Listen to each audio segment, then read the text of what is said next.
안녕하십니까. 행복한 아침 이재훈입니다. 안녕하세요. 정예인입니다. 네, 새로운 한 주가 시작된 월요일 아침이고요. 뉴스부터 몇 가지 챙겨보겠습니다. 네, 첫 번째 소식부터 전해드리겠습니다. LH 직원들의 신도시 투기 의혹에 대해 국민들의 불만이 점점 더 커지는 가운데 홍남기 경제부총리 겸 기획재정부 장관이 관련자를 무관용 원칙으로 처리하고 또 부동산 대책을 추진하는 관련 공무원의 부동산 등록제를 시행하겠다는 대책을 발표했습니다. 또 투기성이 확인되는 경우 자금 출처와 탈세 여부, 대출 규정 준수 여부 등도 조사하겠다고 강조했습니다. 또 재발 방지책도 내놨는데요. 토지 개발이나 주택 업무를 맡고 있는 공무원이나 공공기관 임직원들은 일정한 범주 안에서 토지 거래가 제한되고 불가피하게 거래를 하게 되면 신고해야 합니다. 여기에 부동산 등록제라는 상시 감독 제도를 통해 내부 통제까지 하기로 했습니다. 하지만 부당이익을 어떻게 규정할지, 또 이번에 투기에 가담한 LH 직원까지 소급 적용이 가능할지 등이 모호해 제대로 환수될 수 있을지 그 논란이 예상됩니다. 이번 사태를 처음 폭로했던 시민단체는 셀프 조사로는 부족하다며 독립된 수사기관과 감사원 참여가 필요하다고 지적했습니다. 이번 의혹에 대한 1차 조사 결과 이번 주 발표될 예정입니다. 네, 이와 관련해서 정부와 더불어민주당 내부에서도 변창흠 국토교통부 장관의 책임론을 거론하는 목소리가 커지고 있습니다. 변 장관이 LH 사장으로 재임했을 때 벌어진 일인데다가 섣부르게 당사자들을 옹호하려다가 여론에 불을 질렀기 때문입니다. 정세균 총리도 공개적으로 변 장관의 책임을 언급했습니다. 하지만 제대로 된 조사 없이 변 장관이 물러날 경우에 꼬리 자르기라는 비판을 받으며 역풍이 불 수 있다는 우려 때문에 당 지도부는 변 장관의 사퇴를 놓고 다소 신중한 입장입니다. 다음 소식입니다. 내장사 대웅전에 불을 지른 54살 최모 씨에 대한 구속영장 심사가 어제 7일 열렸습니다. 최 씨는 15년간 여러 절을 돌며 홀로 수행해온 것으로 알려졌습니다. 지난 1월 13일부터 내장사에서 승려 6명과 함께 생활해 왔는데요. 경찰 조사에서 최 씨는 사찰에서 소외감을 느껴 술을 마시고 우발적으로 불을 질렀다고 진술했습니다. 하지만 내장사 관계자들은 특별한 마찰은 없었다고 전했고요. 또 한편에서는 최 씨의 수행 행적과 그 태도에 의문을 제기하는 목소리도 나왔습니다. 10년 이상 공백이 있는 것으로 봐 제대로 수행 과정을 밟지 않은 것으로 추정, 온전한 승려가 아니라는 겁니다. 조계종은 형사처벌과 별개로 최 씨에게 최고 수위의 징계를 내리겠다고 밝혔습니다. 법원은 모든 혐의가 인정된다며 구속영장을 발부했습니다. 네, 코로나19 백신 접종 9일 만에 누적 접종자가 31만 명으로 전국 대비, 전 국민 대비 접종률 0.61%를 차지하고 있습니다. 한편 코로나19 확진자 수는 주말 검사 감소에도 불구하고 400명대를 유지했습니다. 이런 가운데 방역당국은 거리두기 기준을 바꾸는 개편안을 준비 중이라고 밝혔습니다. 우선 거리두기는 5단계에서 4단계로 축소하게 되는데 현재 거리두기 2단계 기준은 전국 확진자 300명 이상이지만 개편되면 363명으로 다소 느슨해집니다. 대유행에 대응하는 4단계 기준은 1,556명입니다. 정부는 3월 중순쯤 개편안을 확정할 계획이지만 적용 시기는 유행이 1단계 수준으로 안정된 이후가 될 전망입니다. 네, 이어서 오늘 날씨 소식 전해드리겠습니다. 오늘 전국의 하늘 표정 대체로 맑다가 오후부터 구름의 양이 점차 늘어날 것으로 보입니다. 낮 동안에는 전국 대부분 지역에서 10도 이상의 포근한 날씨 보이겠는데요. 한편 오늘 아침까지 중부 내륙과 호남 내륙, 또 경북 서부 내륙에는 짙은 안개가 예상됩니다. 오늘 하루 교통안전 각별히 주의하셔야겠습니다. 이어서 오늘 자세한 기온 보시면요. 오늘 아침 최저 기온 영하 4도에서 영상 5도, 한낮 최고 기온은 6도에서 16도까지 오르겠습니다. 낮 동안에는 전국 대부분 지역 10도 이상, 특히 남부 내륙 지역을 중심으로 기온이 15도 이상까지 오르니까요. 큰 일교차에 대비해서 입고 벗기 편한 옷들로 체온 조절 잘 해주셔야겠습니다. 3월 8일 월요일 행복한 아침 지금 시작합니다.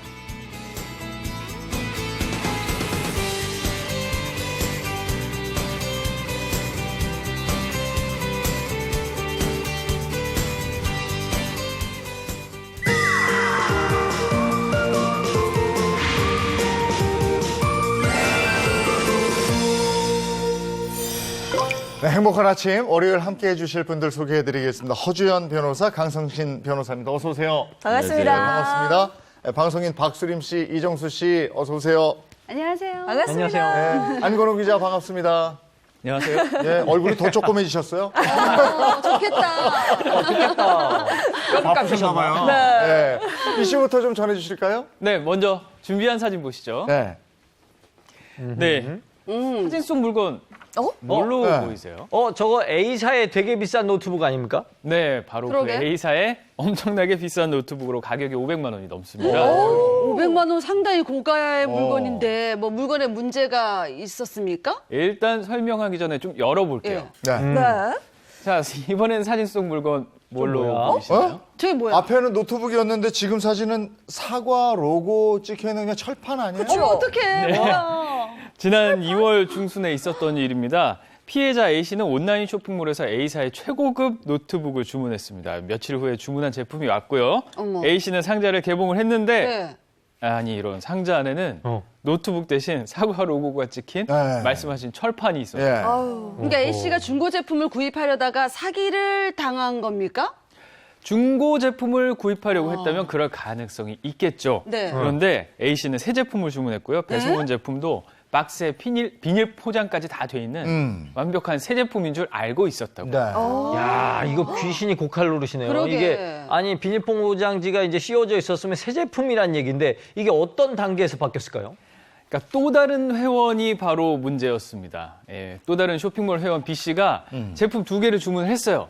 주문을 하고 이 2개를 고스란히 반품을 했는데 네. 네.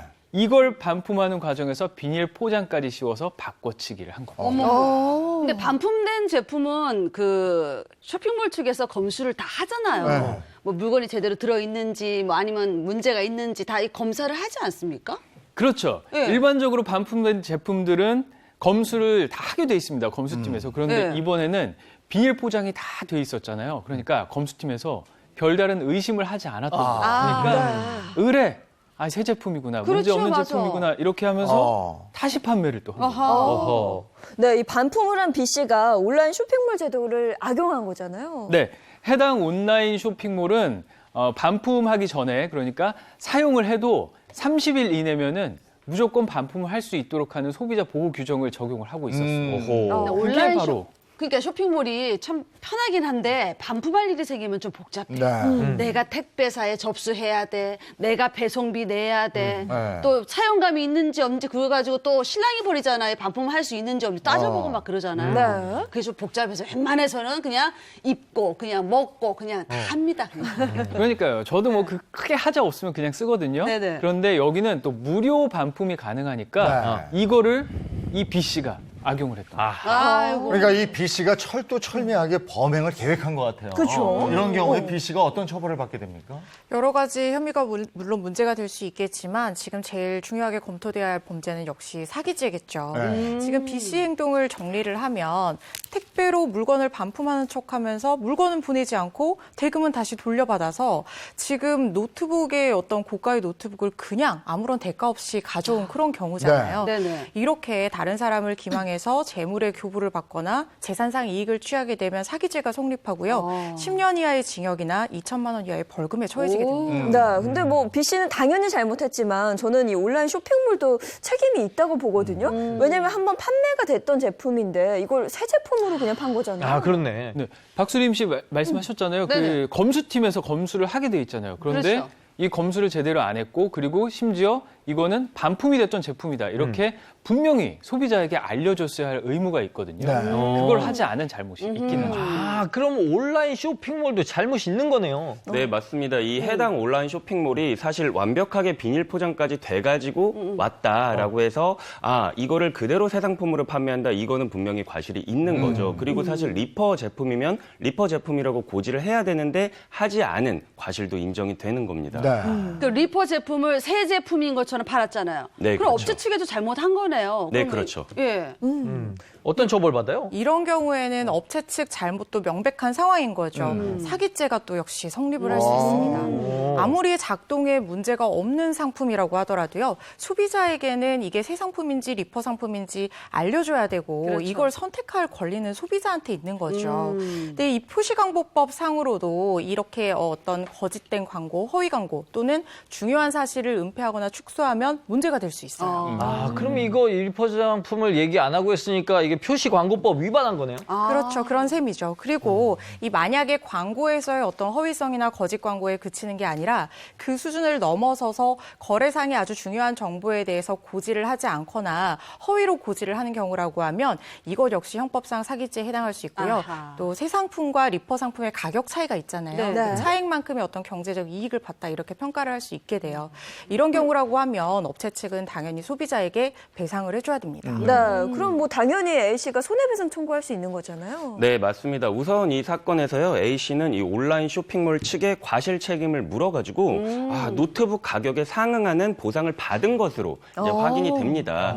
근데 그냥 단지 보상만 받은 건지 아니면은 그 과정에서 업체 측과의 어떤 합의 같은 게 있어서 이 부분을 가지고 나는 보상을 받았기 때문에 더 이상은 법적으로 문제 삼지 않겠다라는 것까지는 이제 확인이 되지 않는데 만약에 그러한 합의가 있었다면 이제 업체 측에 추가적인 어떤 문제는 물을 수가 없겠죠. 그럼 A씨에게 A씨에 보상해주는 온라인 쇼핑몰은 B씨에게 손해배상을 청구할 수 있겠네요? 네, 맞습니다. 이 온라인 쇼핑몰 측에서는요, 피해자 A씨에게 보상을 해줬잖아요. 네네. 이제 언론 보도에 따르면 보상을 해줬는데 이 경우에는 이제 업체 측이 B씨에게 민사상 손해배상 청구를 할 수가 있어요. 네. 근데 추가적으로 형사적인 문제도 좀 저희가 검토를 해볼 수가 있을 것 같은데 이 업체 측에서 사기를 당했다. 우리 업체가 적어도 이 B씨를 통해서, 이 기망을 통해서 금전적인 손실을 입었다라고 사기죄를 물을 수 있을 것 같고요. 추가적으로 업무방해죄도 조금 생각해 볼 수 있을 것 같아요. 지금 이 B씨는 완벽하게 속였단 말이죠. 맞아요. 비닐 포장까지 하고 같은 무게의 어떤 노트북, 가짜 노트북 철판을 보냈기 때문에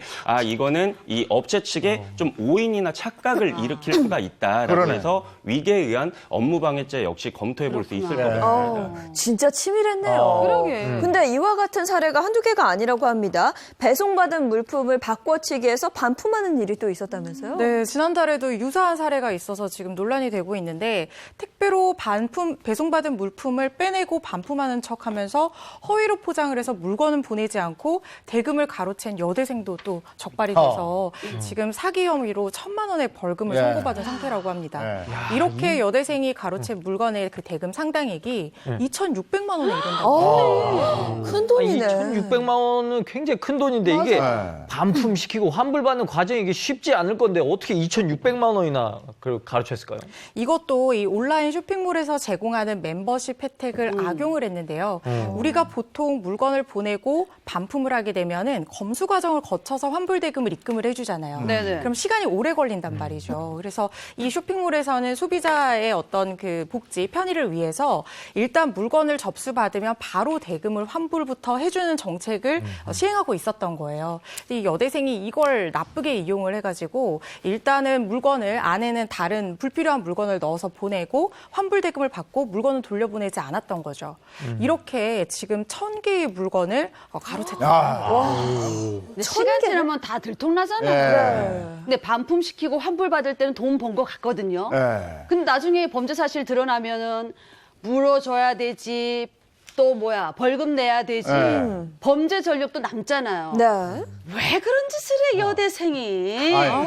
나는 오늘 이 얘기를 들으면서요, 참 애쓴다. 진짜 그런 거리 다른 근데 거지. 여기다가 애쓸 이 정열과 노력을 다른 데다 썼으면 정당하게 돈 벌고 뭘 해도 됐을 것 같은데 왜 이러시는지 이해를 못하겠습니다. 흥분 좀 가라앉혀야 될 것 같아요. 이거 법률로 한번 풀어봤고요. 황당해서.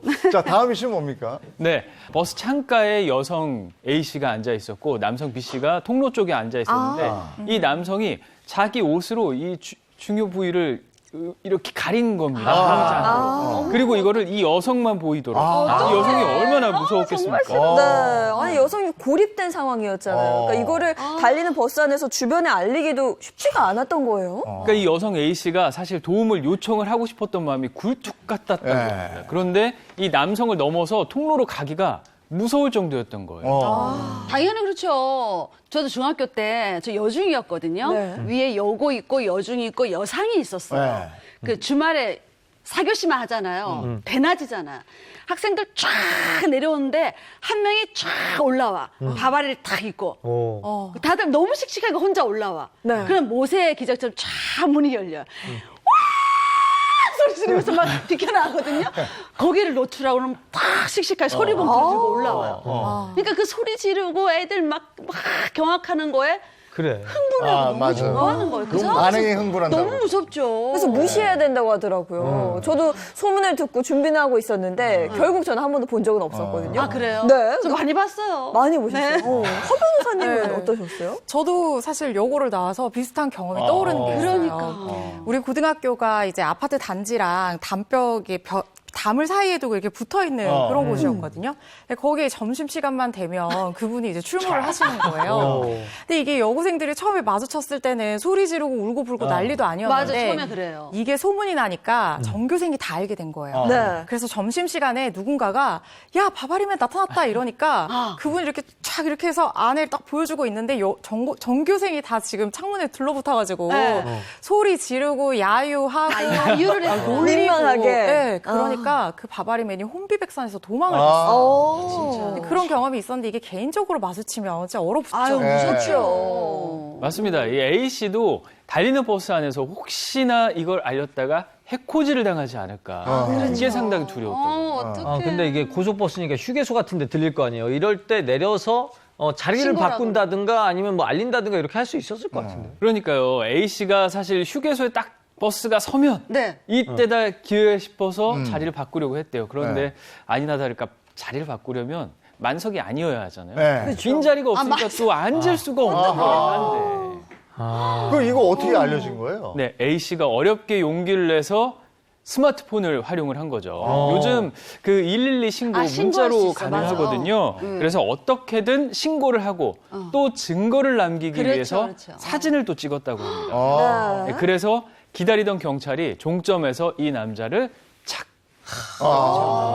그래도 침착하게 대처를 잘했네. 잘 하시긴 했네요. 네. 근데 이게 경찰이 남성에게 공연 음란죄를 적용했다고요? 네, 그렇습니다. 이 바바리맨, 일명 바바리맨이라고 불리는 이런 사람들을 처벌할 수 있는 근거 규정이 이제 공연 음란죄가 될 수 있겠죠. 공공장소에서 이렇게 신체 일부를 과하게 노출을 하고 여기에 또 수반해서 음란한 행위나 성적 행위를 한 경우에는 이 적용이 될 수 있는 범죄입니다. 그런데 피해자 A씨는 성추행 처벌을 원한다면서요? 네, 맞습니다. 이 A씨는요, 공연 음란죄가 무슨 소리냐. 이거는 성범죄다. 자신을 향한 성범죄다. 그래서 그렇죠. 강제추행죄를 적용해야 된다라고 이제 밝히고 있는데요. 이 아까 보신 것과 같이 A씨가 제출한 이제 동영상이나 이런 것들을 보면 네. 자신을 향해 있다라는 거예요. 그리고 밖에 통로 쪽은 가리고 있습니다. 그렇죠, 그렇죠. 그래서 자신을 그러네. 명확하게 타겟 삼아서 한 성범죄다. 이것은 강제추행이다. 어떤 단순한 접촉만 없었을 뿐이지 맞아요. 이건 실질적으로 강제추행에 해당하는 거 아니냐라고 네. 이제 주장을 하고 있는 입장입니다. 네, 이 공연 음란죄보다 강제추행죄가 처벌이 더 무겁지 않나요? 맞아요. 지금 공연 음란죄는 불특정 다수를 대상으로 하는 범죄지만 강제추행죄라고 하는 것은 어떤 특정한 피해자에게 폭행이나 협박을 수반해서 추행을 하는 경우를 얘기를 하거든요. 그래서 형량이 다른데 공연 음란죄는 최고로 처벌할 수 있는 형량이 징역 1년이에요. 그런데 강제추행죄 같은 경우에는 최고 징역 10년까지도 선고를 할 수가 있고요. 신상정보 공개라든가 아니면 취업 제한 명령 같은 것도 병과를 할 수 있습니다. 그럼 A씨 주장대로 그 고속버스의 그 남성을 강제추행죄로 처벌할 수 있어요? 네, 일단 뭐 저희들의 생각에서는 그러면 좋겠지만 네. 엄밀하게 따져보면 조금 어려울 수도 있습니다. 네, 어려울 수도 있는 이유가요. 일단 지난 사례를 보면은 비슷한 사례에서 일단 자신의 신체를 노출한 것만으로 그러니까는 상대방에게 어떤 성적 수치심이나 그렇죠. 뭐 혐오감을 일으키는 행위 자체만으로 강제추행에까지는 이르기 어렵다라는 이제 판례가 있거든요. 네. 네. 그러면 단순 노출은 강제추행이 안 된다는 거예요? 일단은 단순 노출만으로 이제 상대방의 그러니까 네. 타겟이 되는 그 상대방의 성적 자기 결정권이 침해된다고 보기는 조금 어렵다고 하는 사례들이 있습니다. 근데 이 사례가 무조건적으로 적용이 되는 건 아니고요. 또 이제 과거의 사례를 보면 예를 들어서 이제 엘리베이터 안이었는데 네. 엘리베이터 안에서 어떤 남성이 여성 앞에서 자신의 주요 부분을 노출을 한 거예요. 이제 이 경우에는 또 신체적인 직접적 접촉이 없다고 할지라도 강제추행을 인정한 사례는 또 있거든요. 이제 이 경우에는 이게 실질적으로 접촉한 것과 마찬가지의 어떤 행위다라고 이제 판단을 한 거예요. 왜 그러냐면 이 장소에서 나올 수가 없었다는 거죠. 그러니까 내가 그렇지. 시선을 돌리거나 이 자리에서 피할 수 있었다면 공연 음란죄로 의율이 될 수도 있겠지만 그 상황에서는 접촉이 없었어도 이거는 강제추행에 성립된다라는 사례도 역시 있습니다. 그럼 강제추행으로 인정한 다른 사건 또 어떤 게 있어요? 네, 지금 강 변호사님께서도 잘 설명을 해주셨지만 강제추행에서 폭행이랑 협박이라는 것이 반드시 어떤 물리력의 행사나 신체적인 직접 접촉이 있는 경우에만 인정되는 것은 아니에요. 또 어떤 사건이 있었냐면 2018년도에 어떤 여고생이 이제 집에 귀가를 하고 있는데 네. 가해자가 뒤에서 혼자 음란 행위를 하다가 여고생 머리카락과 이 뒤쪽 옷에 흔적을 남긴 거예요. 그래서 이것도 역시 1심과 2심 모두 다 강제추행 유죄로 인정한 사건이 있었습니다. 그럼 어쨌든 신체 접촉이 없음에도 강제추행죄가 인정이 된 거네요. 네, 그렇죠. 이 재판부는 물론 직접적인 어떤 접촉은 없었고 물리력의 행사도 있었던 상황은 아니고 또 공개된 장소이기는 했지만 이 피해자가 느꼈을 어떤 혐오감이나 성적 수치심이 직접적인 어떤 신체 접촉이 있는 경우랑 동일한 정도에 이를 정도로 이 성적 자유가 침해됐다 이렇게 본 거죠. 예. 자, 지금까지 사건 사고를 가지고 법의 관점에서 살펴봤고요. 이번에는 우리 주위에서 일어나는 일들을 한번 법의 관점으로 풀어보겠습니다. 그 법이 알고 싶답니다.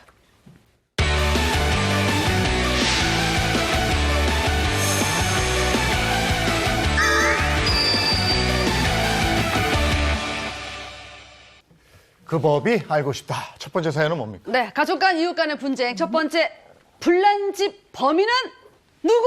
불난집의 범인은? 불난집 범인은 범인은 누구? 아몰랑. 가족 중에 한 명일 것 같아요. 그러니까요. 가족 중에 어린 아들 뭐 이런 거. 아, 그러니까. 네, 맞아. 어린 자녀 엄마들. 아닐까 자, 싶기도. 누굴까요? 한번 보겠습니다. 범인은? 불난집 범인은 아버지. 치매 아버지. 치매 아버지였습니다. 자, 사연 속으로 들어가기 전에 아버지 역할은 이재용 님이 하시고 아들 역할은 이정수 씨가 하고 보험사 직원 역할은 제가 하겠습니다. 자, 이 사연은 실제 사건을 바탕으로 재구성했습니다. 사연 속으로 들어갑니다. 부르기만 해도 가슴이 뭉클해지는 아버지. 저를 위해 평생 헌신해 오신 아버지의 몸집이 왜소하게 느껴지던 어느 날 아버지는 치매 판정을 받으셨습니다. 그리고 저는 아버지를 위해 헌신하기로 결심했죠. 아버지, 저 왔어요. 아버지 좋아하는 치킨 사왔어요, 치킨. 이게 무슨 냄새지? 아이고, 우리 정수 왔냐? 우리 아들 오늘 학교에서 시험 보느라고 고생 많았다. 아빠가 맛있는 김치볶음밥 해놨으니까 같이 밥 먹자. 어서 와. 아버지, 뭐 이렇게 힘들게 요리하고 그래요. 평생 나 때문에 고생만 하시다가 이제 좀 편히 쉬시라니까요. 아이고, 야, 무슨 고생이야. 우리 아들 대학 등록금 벌려면 내가 더 열심히 일을 해야지. 아들, 아빠만 믿고 하고 싶은 공부 열심히 해. 걱정하지 마. 치매에 걸려서도 아버지는 제 걱정뿐이셨습니다. 그런 아버지를 위해서라면 전 뭐든 다 해드리고 싶었습니다. 그러던 어느 날 끔찍한 일이 생겼습니다. 아버지 괜찮아요. 다친 데 없어요? 아니, 내가 너한테 맛있는 밥 해주려다가 갑자기 불이 나서 이게, 아이고. 누가 밥을 해달래요? 아무것도 하지 말고 편히 계시라니까. 아이, 너 맞아. 오늘이 네 생일이잖냐. 내가 맛있는 밥 해주려고 그랬지. 저를 위해 밥을 하다가 집에 불을 낸 아버지. 가슴이 미어졌습니다. 저희 두 사람의 보금자리마저 다 타버리고 아버지 병원비도 늘어났지만 다행히 화재 보험을 들어놔서 해결될 거라고 믿었습니다. 그런데 에? 보험 처리가 안 된다고요? 왜요? 면책 조항에 따라 보험금이 지급되지 않습니다, 고객님. 아니 그러면 우리 아버지가 일부러 불을 냈다는 거예요, 뭐예요? 화재 보험의 면책 조항 때문에 보험금 지급이 아예 안 된다니 이게 말이 되는 겁니까? 전 너무 답답합니다. 화재보험 그러네. 지급이 안 된다고요? 이거 어떤 사연입니까? 네. 치매에 걸린 아버지를 모시고 사는 A씨는 몇 년 전 악몽 같은 일을 겪었습니다. 어떻게 된 일이냐? 집을 잠시 비운 사이에 아버지 B씨가 이불 위에 휴지를 놓고 성냥으로 아이고. 불을 피워서 집을 다 태운 겁니다. 네, 이 일로 건물 1층 전체가 다 타버리는 피해가 발생했습니다. 집이 다 타버렸어요? 네. 그게 어쩜 좋아요? 네? 다행히 불행 중 다행히 A씨는 피보험자를 아버지로 하는 화재보험에 가입을 했습니다. 그리고 보험 계약 사항에는 건물 화재 손해에 대해서 1억 원, 그리고 가재도구 화재 손해에 대해서는 3천만 원을 보상한다는 내용이 담겨 있었죠. 불행 중 다행이라고 볼 수 있겠네요. 뭐 보험금 받아갖고 집 수리하면 되는 거 아닙니까? 그렇죠, 맞아요. 그러니까 A씨도 그 생각을 하고 있었어요. 네. 그런데 건물 손해액과 가재도구 손해액을 보험사에 청구했더니 보험사에서 안 됩니다 하고 나옵니다. 아니 어려울 때 도움 받으려고 드는 게 보험이잖아요. 그렇죠. 네. 근데 이게 받을 수가 없다는 게 어떻게 된 일이에요? 일단 보험사의 면책 조항 때문인데요. 면책 조항 중에 피보험자의 고의 또는 중대한 과실이 있으면 손해를 보상하지 않는다라는 조항을 근거로 보험사가 거부를 한 거죠. 근데 아버지가 치매 환자잖아요. 그럼 치매 환자가 이렇게 사고를 낸 건데 면책 조항에 이게 해당이 됩니까?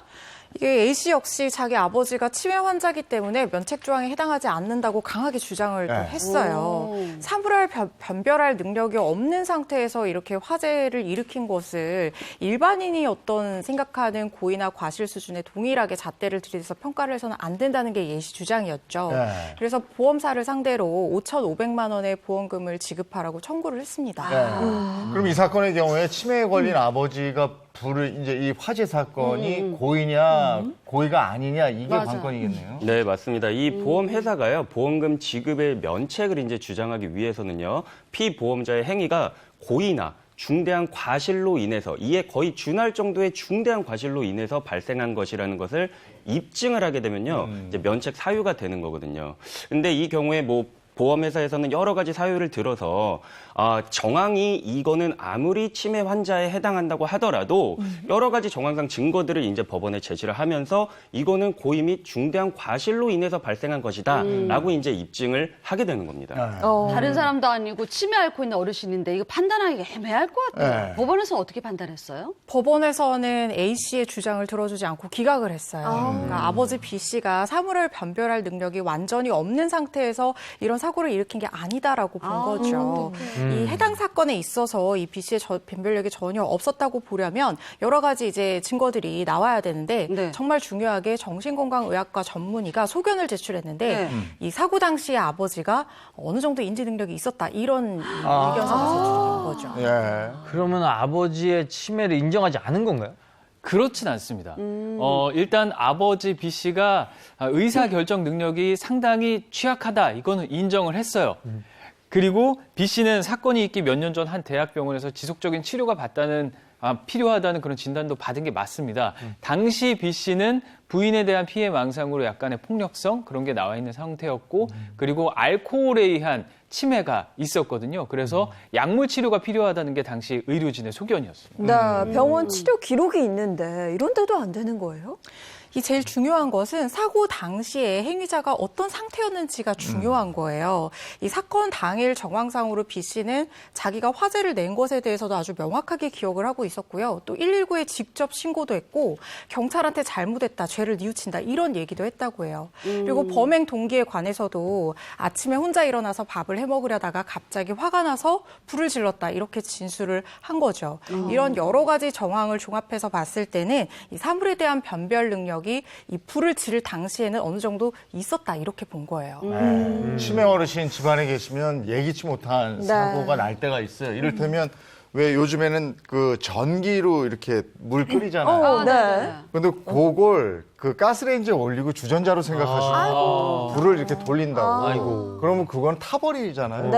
그러니까 이런 예기치 못한 그런 사고들이 있어요. 조심해야 돼요. 맞아요. 네. 저도 뭐 직접 이렇게 치매 어르신을 모신 적은 없지만 저희 시어머님이, 그러니까 시어머니, 어머니, 시할머니가 치매를 앓으셨는데 자식이고 다 알아보는데 유독 남편 당신만 못 알아보는 거예요. 우리 집에 이상한 남자가 와서 살고 있다. 저 남자 좀 어떻게 알아? 그럼 가까이 여보 왜 그래? 가까이 다가가면 집기를 막 집어 던지고 다치기도 하고 막 그러셨거든요. 그래서 너무 스트레스를 받아서 또 결국 아버님께서 또 요양원에 가시는 그런 상황까지 왔었죠. 지금은 돌아가셨어요. 아이고, 예. 아이고, 제가 아는 지인분도 증조 할머니를 이렇게 치매가 앓고 계셔가지고 그분을 돌보는데 이게 항상 누가 옆에 있어야 되잖아요. 있어야 그래서 돼. 이제 기저귀도 갈아드리고 욕창이 올까봐 이제 잘 닦아드리고 이렇게 해야 되는데 이러다 보니까 본인이 혼자 이걸 다 하다 보니까 우울증이 본인이 아프고 이런 증상이 오더라고요. 네, 이 치매 어르신 돌본다는 게 정말 쉬운 일이 아닐 텐데요. 그래도 예희 씨 같은 경우에는 치매에 걸린 아버지를 모신 거잖아요. 네. 맞아요. 그러다가 화재로 집까지 잃고 구제받을 수 있는 방법이 아예 없나요? 네, 일단은 이 사건에서는요, 이제 B 씨의 병 자체는 심신미약의 사유에 해당은 합니다. 하지만 이 인지 기능 자체는 순간순간에 따라서 변화할 수 있다라는 거예요. 사실 저희 이제 작고하신 할머님께서도 치매 증상이 약간 있으셨는데 네. 어느 상황에서나 다 이러한 증상이 발현이 되는 것이 아니라 이제 쉬운 말로 왔다 갔다 좀 하시죠. 네, 그래서 이 행위를 할 당시에는 인지 기능이 정상적이다라고 이제 판단이 될 경우에는 보험사의 면책 사유가 될 수가 있는 거죠.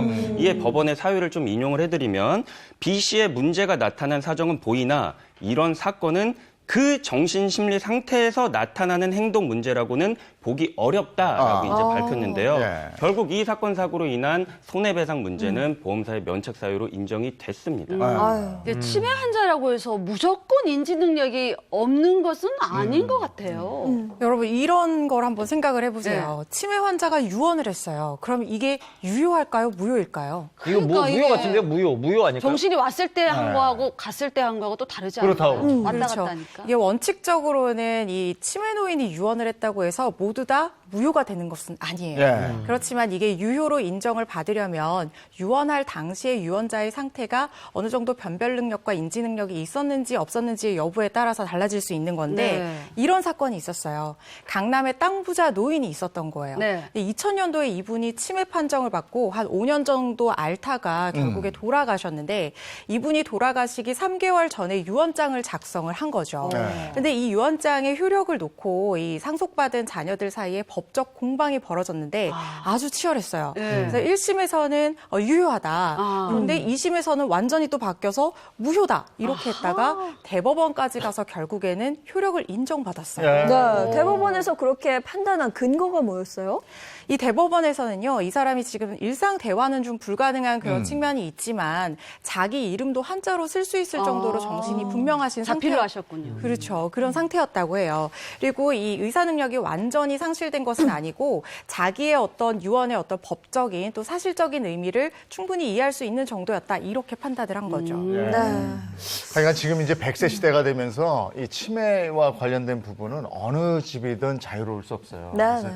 이런 사건 사고는 더 많이 일어날 수도 있으니까 거기에 대해서 이 법적인 뭐 이런 것들도 다 대비가 좀 철저히 돼야 될 거다 이런 생각을 맞아요. 또 해보게 되네요. 자, 다음 사용하겠습니다. 네, 그 법이 알고 싶다. 빚을 없애려고 요거한 아들입니다. 요거 알겠네요. 빚 빚 없애려고. 없애려고 상속 포기 뭐 이런 거 아니에요? 빚을 없애려고 태양을 피하고 싶은 아들. 그 빚이 아니에요. 빚이에요, 빚. 상속 포기. 보겠습니다. 정답은 무섭죠. 살해 시도한 아들? 살해를 시도했습니다. 누굴 살해하려고 한 거야? 아버지? 에? 자, 아버지 역할은 이재용 님이 해주시고 아들 역할은 이정수 씨가 해주시면 되겠습니다. 사연 속으로 들어가겠습니다. 저는 죄인입니다. 자식 잘못 키운 죄인입니다. 젊은 시절 돈 버는 재미에 빠져서 아들을 돈으로 키운 게 화근이었죠. 아들은 노력하지 않아도 쉽게 돈을 벌 수 있다는 착각에 빠진 사람이 돼버렸습니다. 아버지 진짜 요번에 내가 기가 막힌 아이템 있잖아. 이거 완전 아버지 나 1억만 빌려줘봐. 1억만 빌려주면 내가 10억을 그냥 돌려주지? 야 이놈아. 응? 1억이 네 집 개 이름이냐? 어? 네가 그동안 사업한다고 빼간 돈이 얼마야? 또 1억을 달라고 손을 내밀어? 지난번에 네가 네 입으로 뭐라고 그랬어? 다시는 사업자금 빌려달라는 소리 입도 뻥끗 안 한다고 했어 안 했어 이놈아? 아니 그건 그때고 진짜 이번에 진짜 무조건 터진다니까. 이거 대박이 나요. 내가 아버지 호강시켜드려. 야 내가 믿을 사람을 믿지. 사업체 넘겨달라 해서 넘겨줬더니 홀딱 말아먹고 그것도 모자라서 걸핏 한번 사업한답시고 돈 뜯어가고. 야 이제 정말 돈 없다. 네가 알아서 해. 없으면 대출이라도 받아서 주든가요. 아니 돈 내놓으라고 돈. 망나니 같은 아들 성화에 못 이겨 제 명의로 대출을 받아 결국 아들에게 넘겨줬습니다. 그런데 아 근데 여기가 어디냐? 내가 왜 갑자기 쓰러졌어? 야, 그리고 이게 이 피야. 야, 정수야. 왜 내 머리에서 왜 피가 나냐? 아이, 그래서 병원 모시고 왔잖아요. 아니, 뭐 어떻게 된 거야, 지금? 아버지 미안해! 결국 제 아들은 빚을 안 갚으려고 끔찍한 짓을 저질렀습니다. 하지만 전 이렇게 살아있고요. 아무렇지 않습니다. 모든 죄값은 다 제가 치를 테니 아들 용서해 주세요. 아이고. 아버지. 웬일이야. 아들 도망치는 거죠. 이 아들이 네. 아버지를 해하려고 한 거예요. 네. 이 때문에. 네. 이거 어떻게 된 겁니까? 그렇습니다. 아들이 아버지를 살해하려고 한 비극적인 아이고. 사건입니다. 지난해 6월에 있었던 사건인데요. 30대 아들 A 씨는 아버지인 60대 B 씨를 살해하려고 시도를 했습니다. A 씨는 둔기를 준비해서 B 씨의 뒤통수를 가격한 것으로 파악이 됐습니다. 그러니까 아버지를 살해할 목적으로 둔기를 휘둘렀다 이거 아니에요. 너무 끔찍하다 이거. 네. A 씨의 만행은 여기서 그치지 않았습니다. 일단 1차 때는 아버지를 향해서 둔기를 휘둘렀죠. 그래서 아버지를 병원으로 모시고 갔습니다. 병원으로 모시고 갔다가 오는 과정에서 또 2차로 아버지에게 둔기를 휘두른 겁니다. 그러면은 그러니까 1차로 둔기를 한번 휘둘러서 다치신 아버지를 병원에 병원으로 모시고 와가지고 병원 주차장에서 한 번 더 범행했다. 네. 이런 나쁜. A 씨는 두 번째로 둔기를 휘둘렀어요. 그때 이제 아버지가 안 거죠. 범인이 너였구나. 그래서 아버지가 경찰에 신고를 하지 않을 테니까 그냥 가라. 그래서 아버지를 어디엔가 내려놓고 그리고 자신은 그냥 도주를 한 겁니다. 세상에. 그 와중에 아버지는 또 아들을 먼저 생각했다는 게 너무 속상한데. 네. 그런데 아들이 아버지에게 이렇게 행동을 한 이유가? 이게 또 돈 때문이잖아요. 그렇습니다. 바로 모든 이유는 돈 때문이었는데요. 아들은 40억 원에 달하는 부채가 있었어요. 그리고 채무 40억. 변제 기간이 되자 채무 명의자인 아버지 B 씨를 이 세상에서 없애면 이 빚이 모두 해결될 거라고 생각하고 이런 끔찍한 범행을 생각을 한 거죠. 아버지를 살해해서 그러면 상황을 해결한다? 이게 무슨 얘기예요? 이 A 씨가요 생각하기로는 채무명의자인 아버지가 세상에서 사라지면 빚도 사라질 거다 이렇게 생각을 한 것 같아요. 그 아버지가 돌아가시면 채무도 사라지는 겁니까? 원칙적으로는 그렇다고 봐야 돼요. 일단 우리 법률 관계에서는 명의사가 정말 중요하거든요. 네. 그래서 아무데나 사인하거나 도장 찍으실 때는 정말 주의를 하셔야 되는 네네. 거예요. 이게 우리가 아버지가 만약에 명의를 빌려줘서 아들이 사업상 거래를 자기가 하는 과정에서 어떤 부채가 발생한 경우라고 하면 아주 예외적으로 상법상의 규정에 따라서 책임을 지을 수 있는 여지도 있겠지만 지금 이 사건 같은 경우에는 아버지가 직접 은행에 가서 대출을 받아 오셔서 아들한테 준 거잖아요. 그럼 내부 관계가 어떻게 되든 간에 일단 은행 입장에서 채무자는 명의자인 아버지거든요. 네. 물론 빚도 상속이 되기 때문에 아버지가 사망을 했다고 하면 아들로 채무자가 바뀔 여지가 있을 수는 있었어요. 근데 이 A 씨, 이 정말 이 패류나. 근데 이거 외에도 여자가 있다면 다른 죄도 있었다면서요? 아유. 네. 말씀하시죠. 아들이 분 이제 다 하세요. 네. 지인에게 원금과 이자를 붙여서 네. 돌려주겠다고 속이는 방식으로 지금 수십억 원을 챙긴 혐의도 받고 있다고 합니다. 그런데 A씨 측은 상당 부분 이걸 변제했다고 주장을 하고 네. 있어요. 네, 근데 A 씨에 대해서 최근 검찰에서 중형을 또 구형했다면서요? 네, 지난달 25일 이제 존속 살해 미수 등의 혐의를 받는 이 30대 남성 A 씨의 결심 공판이 진행이 됐습니다. 여기서 검찰은요, 아버지인 피해자를 살해하려고 시도해서 범행이 굉장히 중대하다라고 해서 징역 12년을 부과했습니다. 가족들은 어쨌거나 처벌을 원하지 않는 입장이고 또 가족 중에 일부는 실제 탄원서를 탄원서까지. 제출했다고 하는데요. 가족의 탄원서가 형을 좀 뭔가 확장하는데 뭔가 이런 역할을 좀 하게 될까요? 어떻게 보세요? 맞아요. 이 주변 사람들의 탄원서라든가 이 당사자의 반성문 같은 것들이 양형을 정하는데 참작할 수 있는 사유가 될 수 있어요. 우리가 법전에 보면은 징역 몇 년 이렇게 딱 정해져 있는 것이 아니라 네. 몇 년부터 몇 년까지 이렇게 범위가 정해져 있잖아요. 그래서 구체적 상황에 따라서 법관이 여러 사유를 참작을 해서 이제 형을 정하게 되는데 반성문이나 탄원서 같은 것들이 영향을 미칠 수 있습니다. 그럼 A 씨가 만약 실형을 피할 수 없으면 A 씨가 지고 있는 채무는 어떻게 되는 거예요? 이거는 일단 민사상 채무랑 이제 형사상 처벌은 나눠서 생각을 해야 됩니다. 이분이 만약에 자기가 어떤 범죄로 인해서 실형을 살고 복역을 하고 있다고 하더라도 네. 아까 말씀드린 바와 같이 다른 지인에게 원금과 이자를 막 붙여가지고 변제를 하겠다라고 해서 차용을 한 이제 사실이 있단 말이에요. 이 부분은 그대로 살아있는 거겠죠. 그러니까 복역을 하는 기간 동안 만약에 채무를 변제하지 않게 된다면 이 기간 동안 약정한 원금 플러스 이자는 계속 쌓이게 되는 겁니다. 아니 이건 정말 끔찍한 사건인데 이런 유사한 사건이 또 있었다면서요? 그러니까 이게 뭐 진짜 돈 앞에서는 뭐 가족도 없는 건지 좀 씁쓸하긴 한데 네, 제가 아는 지는 그 홀어머니 자식들이 이렇게 네. 넷이 있었는데 네. 아버님 돌아가셨어요. 근데 그 재산을 앞두고 네. 자식들이 막 서로 막 갖겠다고 싸우고 난리가 나는 아하. 거예요. 그 어머님 너무 스트레스 받으니 결국은 치매가 와가지고 아유. 요양원 같은 그런 일도 있었어요. 네. 그 때문이요. 저는 사실 이 사건 보면서 무슨 네. 생각이 좀 들었냐면 이러한 일이 있음에도 불구하고 이 아버지는 탄원서를 이제 제출해가지고 아유, 그래 말이야. 조금 이제 처벌을 아유, 좀 선처해 달라 이런 식의 네. 행동을 하신 걸로 보이는데 영화 공공의 적이 저는 그래요. 떠오르더라고요. 네, 공공의 적 이제 원에 보시면은 비슷한 목적으로 자식이 이제 부모를 살해하는 네. 그런 장면이 나옵니다. 네. 근데 그 살해 과정에서 자식이 손톱을 현장에서 떨어뜨려요. 현장에 떨어뜨리는데 그 장면을 본 이제 어머님이 네. 증거를 남기지 않게 하려고 그거를 안간힘을 쓰셔가지고 죽어가면서. 네, 입 안에 넣는 그 맞아, 장면이 맞아. 떠오르거든요. 에이. 참 어떻게 그 영화의 장면이 떠오르면서 이런 일은 정말 일어나면 안 되는 씁쓸하죠. 일이겠다라는 맞아요, 생각이 다시 한번 드네요. 네. 야, 이렇게 어머니 아버지들은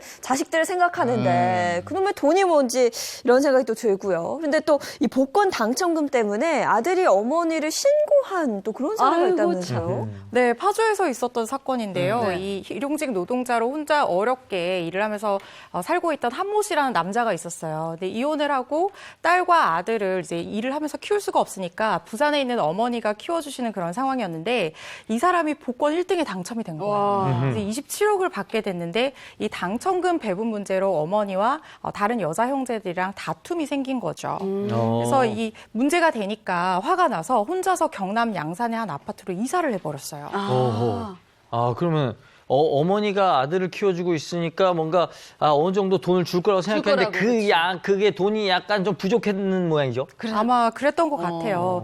이 어머니와 여자 형제들이 한 씨가 이사한 사실을 알고 아파트를 찾아갔는데 문도 열어주지 않았던 거예요. 근데 이 형제들이 어떻게 했냐면 전기 드릴로 자물쇠를 부수고 들어가려고 하다가 결국에 집안에 있던 한 씨가 경찰에 신고까지 하게 되고 이 재물손괴와 특수주거침입 혐의로 지금 문제가 되고 있는 그런 상황이라고 합니다. 슬프네. 아무리 이 돈이 중요하다고 하지만 남보다 못해지는 이런 안타까운 사례들이 많이 네. 일어나고 있어요. 네. 참 끔찍한 사례를 가지고 한번 알아봤습니다. 네. 그 법이 알고 싶다 시간이었고요. 이번에는 생활 속 궁금한 법에 대해서 슬기롭게 알아보도록 하겠습니다. 슬기로운 생활 법률입니다.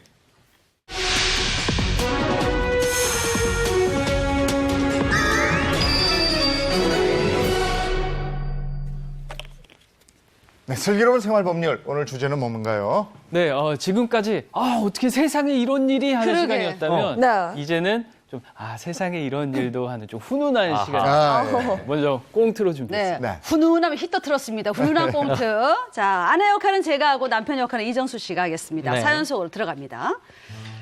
햄릿은 말했죠. 사느냐, 주느냐, 그것이 문제로다. 제 고민은 이거예요. 주느냐, 갖느냐, 그것이 문제로다. 모든 건 제가 평소에 너무 사랑하던 앤틱 가구 하나를 구매하면서부터 시작이 됐습니다. 온라인 중고 매장에서 산 자개장은 운명처럼 제게 다가왔죠. 자기야, 또 고물 또 사왔네 이거. 고물이라니! 앤틱 가구야. 자기야, 자기의 우아함을 자기야 느껴봐. 에이 됐고. 자기처럼 감성 떨어지는 사람이 뭘 느끼겠냐. 청소는 좀 도와줘. 맨날 이럴 때만 부려먹고 이거 뭐야 이거 뭐? 자기 여기 봉투. 어머, 이게 웬 봉투지?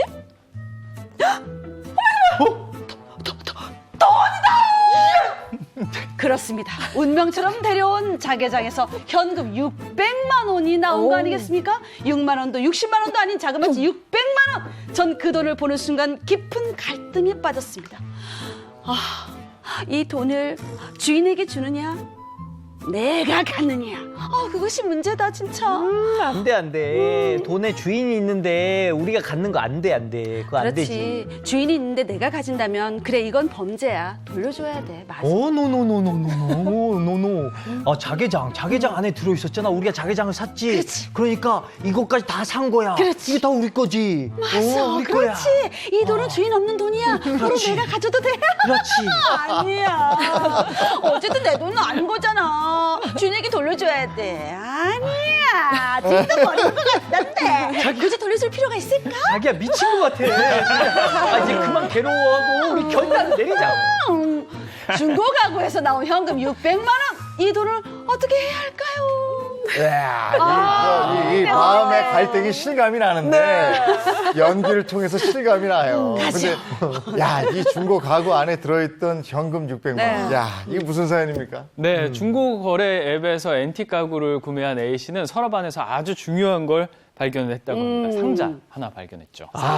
상자 안에는 원래 땅 문서, 막 적금 통장 막 이런 거 들어있는 거 아닙니까? 더 좋은 게 들어있었는데요. 바로 현금과 수표가 들어있는 봉투가 여러 개 있습니다. 봉투 안에 있는 돈을 모아보니까 600만 원이었다고. 현금만. 이게 만약에 실제 나한테 이런 일이 생겼어요. 어떡할 거예요? 저는 그냥 가져. 법적인 문제 없으면 가져. 이거 샀으니까 다 내 거지. 맞아. 내 거니까 내 돈일 수도 있겠지만 근데 액수가 6만 원이면 내가 가져. 근데 600만 원은 신고를 할 것 같아요. 근데 나중에 다 돌고 돌아서 어떻게 걸리더라고요. 그래, 그래서 맞아. 저도 포기할 것 같은데 허 변호사님 어떠세요? 이게 600만 원이라고 하면 정말 가지고 싶은 생각이 너무 굴뚝 같을 것 같아요. 네. 연락 와도 그런 거 없었다 이렇게 딱 잡아떼면 되지 않을까? 이런 생각도 할 수 있을 것 같은데 근데 또 변호사니까 이게 문제가 되면 어떤 처벌을 받을지에 대해서 너무 잘 알잖아요. 그리고 정말 중요한 돈일 수도 있기 때문에 양심상 얘기를 할 것 같습니다. 너무 많이 아는 게 문제네. 맞아. 일단 뭐 허 변호사님께서 그렇게 말씀을 해주시니까 저도 변호사니까 다른 선택이 없습니다. 이제 다른 선택이 없고 사실 이건 말이 안 되는 행위죠. 아까 말씀하신 것처럼 내가 이 자개장을 샀으니까 이 600만 원도 같이 산 거다라고 말씀을 맞아, 하셨는데 그럴 수 있죠. 사실 판매자 입장에서 이 판매 목적물의 범위에 600만 원이 들어가진 않겠죠.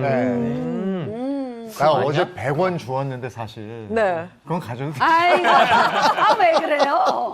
100원 정도는. 아니, 저는요, 사실 이제 제 성격이 그래요. 제 거하고 남의 거 진짜 철저히 구분했거든요. 그래서 먹는 것도 사실은 다 가려서 먹고 이거는 돈이잖아요. 액수도 너무 커요. 그러니까 그냥 제가 쓸 가구에 이 남의 게 들어있다고 생각하면 너무 찝찝할 것 같아요. 나만 나쁜 놈 됐네. 앤틱을 못 사시겠네요. 아니 그러면 사연의 주인공은 어떤 선택을 했어요? 네. 다양한 의견이 나왔는데요. 중고 가구를 구입한 이 사람 조모 씨였는데 한 인터뷰에서 당시 상황에 대해서 이렇게 얘기했습니다. 너무 놀랐고 솔직히 무서웠다. 저랑 좀 비슷한 상황이었던 것 같아요. 네, 조 씨는 자개장을 차에 싣고 곧바로 경찰서로 갔다. 근데 돈을 돌려주면서 더 뜻깊은 것도 함께 돌려줬다면서요? 네, 그렇습니다. 현금이 발견된 자개장은 판매자 어머니가 돌아가시기 전에 사용하던 거였다고 해요. 그래서 고인이 돈을 화장대 구석에 보관한 것으로 확인이 됐는데요. 이게 어머니가 모아둔 돈만 있었던 게 아니에요. 또 뭐가 있어요? 어머니가 같이 남긴 흔적이 있었습니다. 바로 메모였는데요. 그 깨알 같은 메모를 이 구매자가 같이 판매자에게 돌려준 겁니다. 돈도 돈이지만 그 어머니의 흔적을 다시 돌려줬다는 게 이게 또 중요하고 어머니가 기가 막히게 이 메모를 남겨놓으셨네요.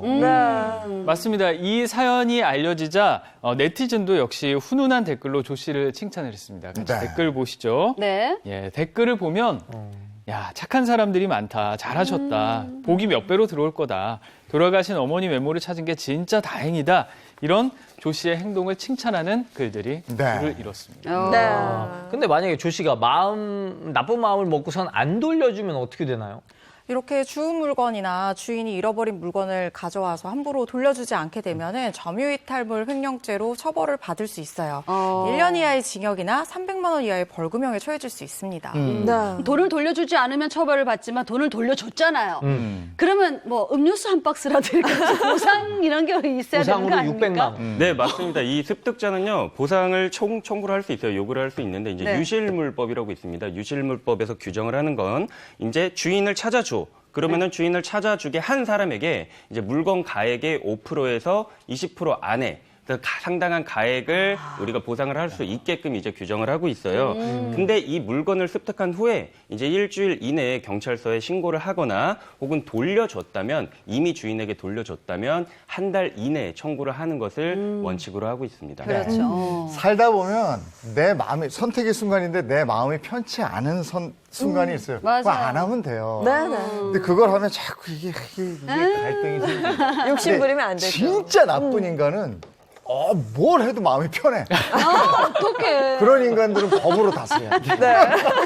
고맙습니다. 고맙습니다.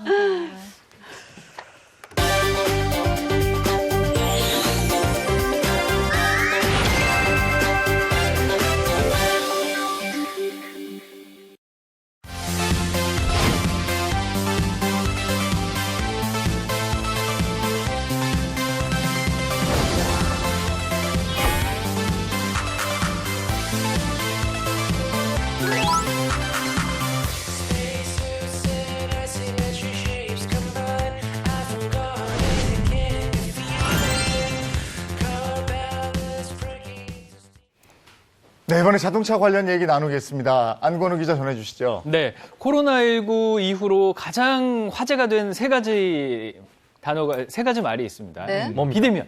비대면. 예, 세 글자인데요.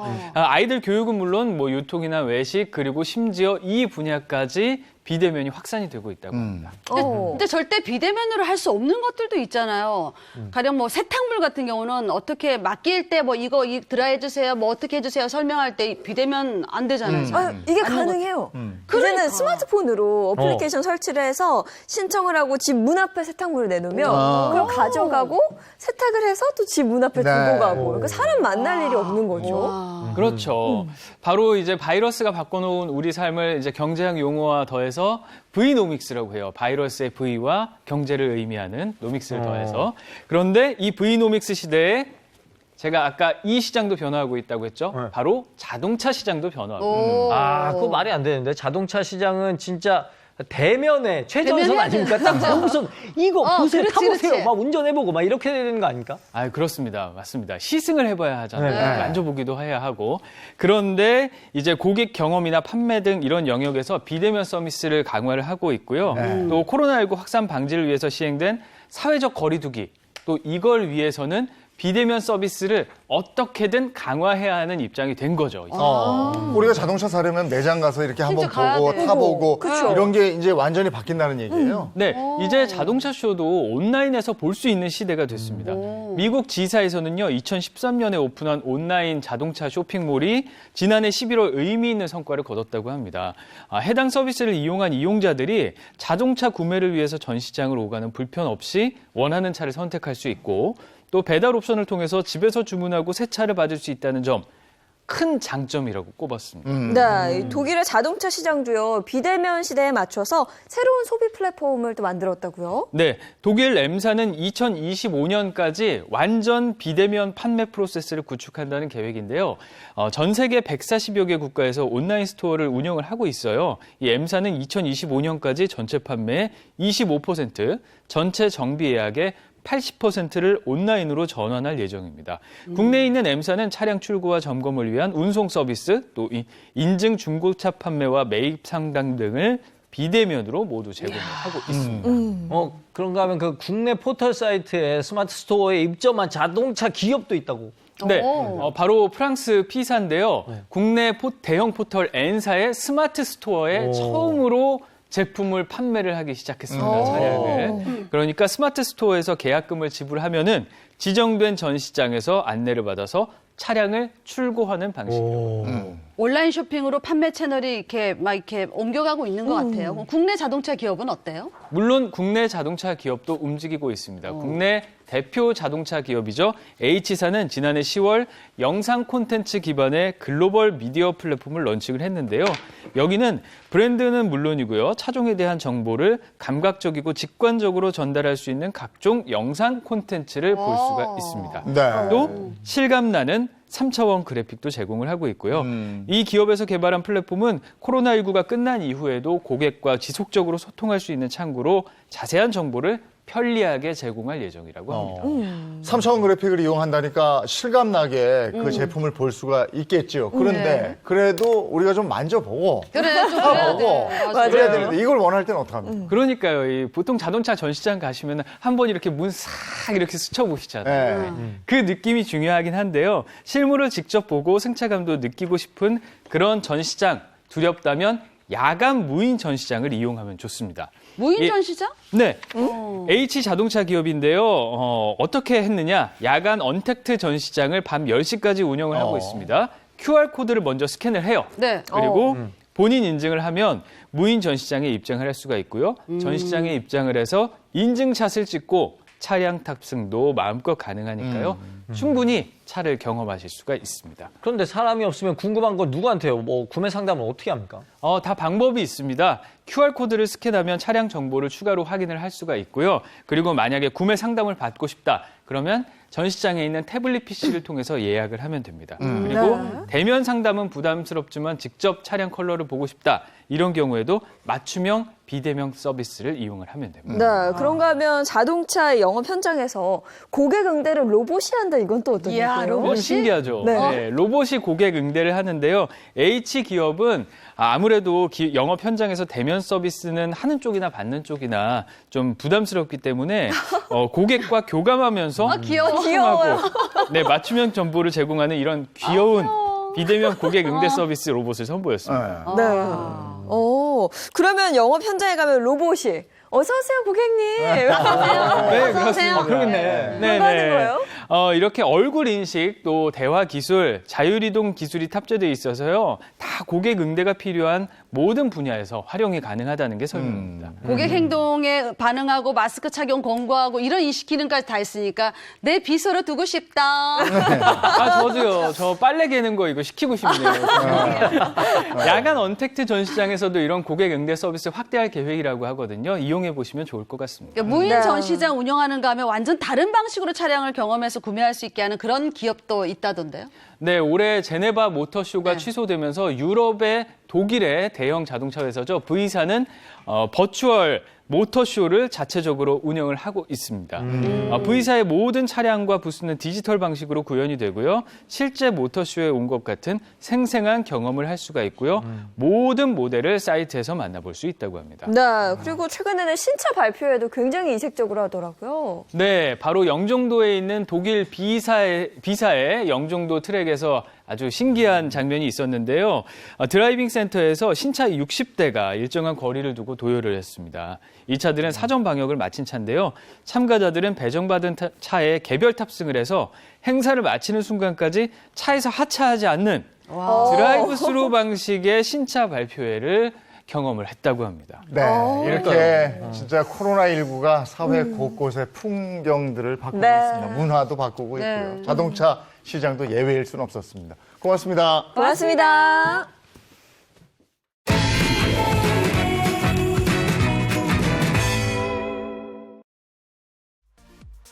오늘은 세계 여성의 날인데요. 여전히 부족하지만 그래도 여성 권익 많이 신장됐죠. 이 직업 명칭에도 변화가 있습니다. 유산균 제품 판매 아줌마는 프레시 매니저나 건강관리사, 또 화장품 방문 판매 아줌마는 뷰티 관리사로 탈바꿈했습니다. 이런 가운데 한 보험회사 여성 보험 설계사들의 이미지 변신도 주목받고 있는데요. 보험 외적으로도 고객과 소통하기 위해 아마추어 음악 밴드까지 결성했습니다. 고객과 감성적 교류까지 하겠다는 의지라고 합니다. 이 여성 보험 설계사들의 당당한 도전을 응원합니다. 제가 별나서가 아니라 열정이 있고 그런 도전의식이 있으니까 하는 거라고 좀 생각을 해주셨으면 좋겠어요. 다음 소식입니다. 전국 대표 꽃축제인 진해 군항제가 올해도 전면 취소됐습니다. 창원시는 사회적 거리두기 1.5단계와 5인 이상 사적 모임 금지가 오는 14일로 연장됨에 따라 지난해에 이어 올해도 진해 군항제를 취소한다고 밝혔습니다. 창원시는 군항제 취소에 따라 관광객을 위한 주차장 등 편의시설은 일절 제공하지 않고 불법 노점상도 강력 단속할 거라며 방문 자제를 당부했습니다. 다음 소식입니다. 지난 2월 27일 LS 니꼬 동재련은 울주 남부 종합사회복지관과 함께 온산초등학교에 항균구리 문 손잡이를 설치했습니다. 코로나19 장기화와 지역 감염 확대로부터 어린이들을 지키기 위한 사업의 일환인데요. LS 니꼬 동재련에서는 1,000만 원을 들여 온산초등학교 내 모든 화장실 문 160개의 손잡이를 교체했습니다. 지역사회와 주민들을 위한 기업의 이런 노력이 앞으로도 계속 이어졌으면 좋겠습니다. 다음 소식입니다. 경기도 화성시가 수도권 지방자치단체 가운데 처음으로 버스 요금을 무상으로 지원하는 무상교통사업을 벌이고 있어 눈길을 끌고 있습니다. 시민들의 이동권 보장을 목표로 한 조치인데요. 올해 그 대상을 더욱 늘릴 방침이라고 합니다. 자세한 내용 영상을 함께 보시죠. 버스가 도착하자 학생들이 카드를 단말기에 대고 자리에 앉습니다. 학생들이 쓰는 카드는 화성시에서 발급한 전용 카드. 이 카드만 있으면 버스비가 무료입니다. 카드로 일단 결제하면 한 달 뒤 쓴 돈을 돌려줍니다. 학교나 학원 갈 때 버스를 이용했던 학생들은 교통비 부담을 한층 덜게 됐습니다. 학교를 가거나 학원을 갈 때 주로 이용을 하는데 한 달 뒤에 통장으로 돈이 쓴 만큼 들어오니까 좋은 것 같아요. 화성시는 지난해 11월부터 버스 무상교통 사업을 시작했습니다. 화성시에서는 만 7살 이상 만 18세 이하 청소년이면 누구든지 시내버스나 마을버스를 타고 화성시 관내를 이동할 때 무상으로 이용할 수 있습니다. 관내에 거주하는 청소년 12만 명 중 지금까지 2만 6천 명이 카드를 발급받아 무상교통을 이용하고 있습니다. 무상교통 대상은 올해 만 23세까지와 65세 이상 고령자까지 확대됩니다. 화성시는 무상교통 사업을 통해 청소년의 이동권 보장과 환경비용 절감 등을 기대하고 있습니다. 예년 대중교통 이용에 대해서 2배 정도 중고등학생 이용률이 늘어났습니다. 그것을 통해서 자기의 문화활동을 한다든가 아니면 필요한 책을 사본다든가 이러한 돈으로 쓸 수 있다는 건 매우 중요한 의미가 있는 것이라고 생각합니다. 화성시는 이와 함께 버스 공영제를 도입해 교통사각지대에 없는 도시를 만든다는 계획입니다. 채널A 강신영입니다. 매주 되풀이되는 건데요. 월요일에 월요일이네 이러다가 벌써 금요일이야? 이렇게 네. 되더라고요. 한 그 주가. 월요일 시작이 좋으면 네. 금요일까지 쭉 좋곤 하잖아요. 요즘 정말 날이 빨리 가는데 월요일 오늘도 힘내시기 바랍니다. 좋은 하루 보내시고요. 저희는 내일 아침 8시 더 알찬 내용으로 돌아올게요. 행복한 아침, 행복한 하루 되십시오. 고맙습니다. 고맙습니다.